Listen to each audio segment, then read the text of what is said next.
Hello everybody, welcome to the channel. Let's talk springtime drop shotting. That's right, did he just say springtime drop shotting on Clearlake, the land of the giants? Yes, I did. And why, you ask yourself? Well, ask yourself this question. How many times have you been to a tournament and the big fish is on a drop shot? Everybody says, oh, they just got lucky, they got lucky. But no, it's not luck. This is absolutely the most underrated, unappreciated technique I believe that has ever existed. But I'm going to give you guys a few little things that have helped me along the years that'll make it funner to fish and more productive. I've got 11 pounders on this technique, so it works. It's one of my go-tos in the springtime to catch that big fish. When I'm in a tournament and I need that kicker, if I'm on the back of the boat, I got a drop shot in my hand. So let's just, I'm not going to bore you guys with a lot of details on my gear, but I'm a Dobbins man. I like the 702, and you don't have to go all out on your rod, but the things that I would look for on your rod is you're going to want yourself just a fast little soft tip, and you want a ton of backbone. So, there's, like I say, there's just so many great rod manufacturers out there. So just find one that fits your, your dollar bill, where you're comfortable, and just go with that. And on the reels, you can't really go wrong. There's just so many quality reels out there. I like the Abu Garcias. The main thing that I look for on my drop shot rod reel is I want a really good drag system, because when you catch those big girls, I work that drag while I'm fighting the fish. A lot of people say that's a no-no, but hey, it works for me and I haven't had any trouble. And I always fish, I go straight braid. People always ask me, hey, do you use a leader? And if so, what knot do you use? Well, I tell everybody I use what I call the no knot, because they ain't no knot. I don't use any freaking leader. I just go straight braid. And they say, well, how's that going to work? Well, trust me, the techniques that I'm going to tell you guys about, those fish just aren't line shy. They're watered up in toolies. They're hiding necks, tight to structure stuff. So the line shyness just isn't an issue with those fish. But one of the little things that I do when I rig my drop shot for springtime is I use a short leader. You can see right here, I only rig it at about 4 inches.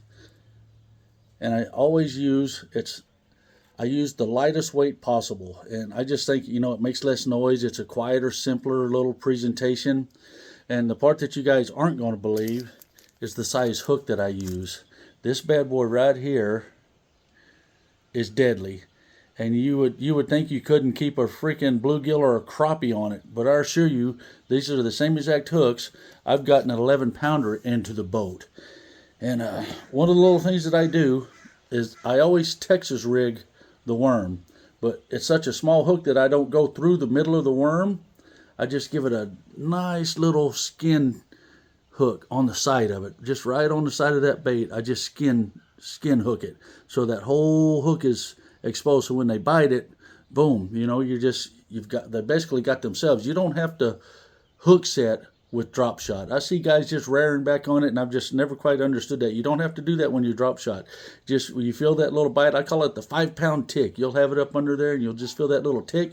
You just raise up nice and gentle, or lift up into them and start reeling, and you've got them. But one of the little tricks that I use is when casting this thing, when you have that short leader, you can actually skip up under a dock pretty good. But what I like to do is I call it slingshotting. You just grab your trigger finger, you get it on there, you flip your bell, you grab your weight, and just bing, you put it out there, and you just freaking shoot it right up under that dock. And I aim for those little tiny holes way back in there deep that a lot of people just can't get to or are afraid to get to. They're always asking me, man, what are you going to do if you actually catch a fish back there? And I'm like, well, you got to get the bite first, and then you worry about getting it in second. So the first step is getting that bite, and that's where them big girls are. They're hiding back in there. They like that privacy, and they like the shade and just good little places to take care of their business. And that's where I get the big bites. But one of the things when I am drop shotting in the spring, especially if you got flooded trees and stuff like we do now, just like,